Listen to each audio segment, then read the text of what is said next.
Joining us now to break down the report, Eli Lilly CEO David Ricks.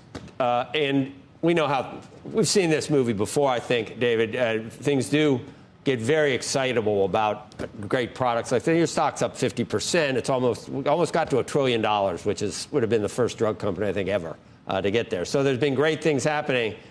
Is this 3 steps forward, 1 step back? How do you view it? Well, we had a really strong quarter, so I know there's a difference in what the street expected. But to be honest, we're pretty pleased with how things turned out. Up 42% year over year on the right compare. I think that's a pretty small group of companies our size growing at that rate. And sequentially, if you look at in-market prescription growth, it's actually accelerating in the U.S. So while reported sales are, I know, light compared to the street estimates, we're on track with what we want. We are taking a little bit off the top of our guide because during the quarter, I think we changed an assumption. We changed the assumption that we should start promoting and launching sooner in the U.S. and in other markets. And we basically pushed some of that out into Q4 because of customer service levels. So we want to make sure people, when they get a prescription, can fill it. We understand that's a frustration for our customers. So we relaxed that constraint a bit. And so there's a little lighter demand in the year and now projected. But overall, I think we're in a pretty healthy shape, and underlying demand is extremely strong.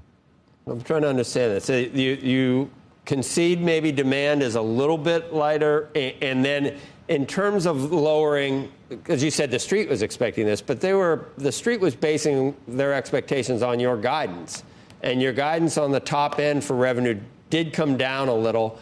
Is that 100% of that because of the customer service concerns and pushing it into the fourth quarter, or anything else to account for the high end of the yearly guidance coming down?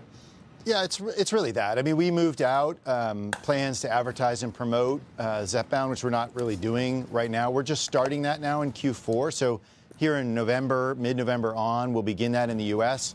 And then outside the U.S., we held back on launches. So those activities which drive revenue, we slowed down a bit because we want to make sure our inventory levels at Lilly and in the channel rise. Now, I think Angelica was speaking earlier there about the channel dynamics, which we cite in our press release. And we did have a lot of inventory going into the quarter. We had a lot less going out in the channel.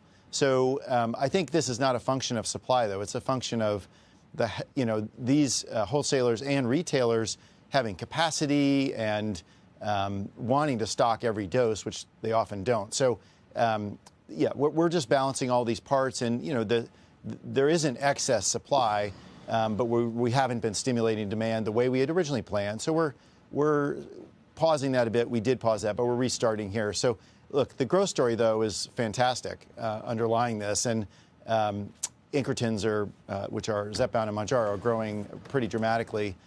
We plan for that to continue.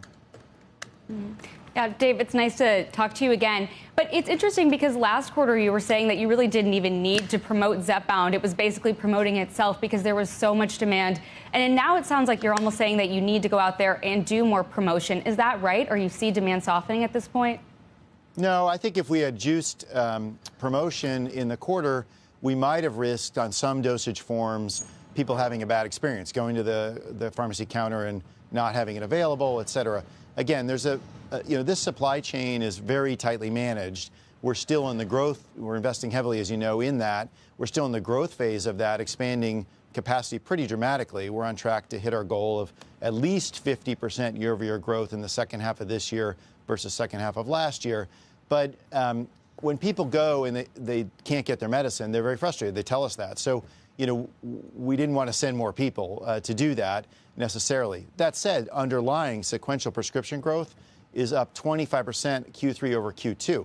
So, a lot more people went to get the prescription, even though we did not promote.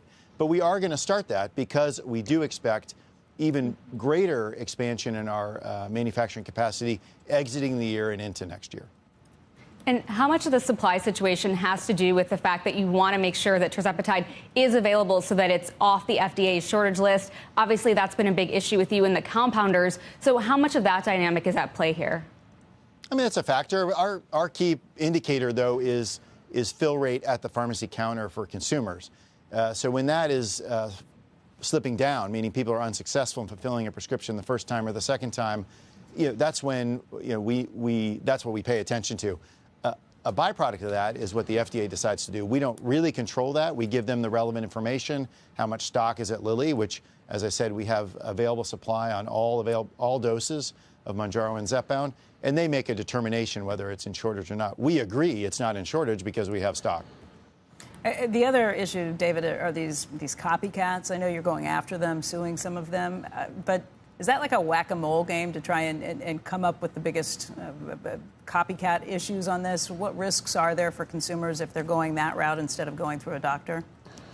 Yeah, I mean, the primary concern there is one of safety. A lot of these outfits are dispensing drugs without doctor supervision, certainly not an in-person visit. They are not FDA regulated. They claim they're regulated by state boards of pharmacies, but I don't think they're getting inspected. They're not approved drugs, really.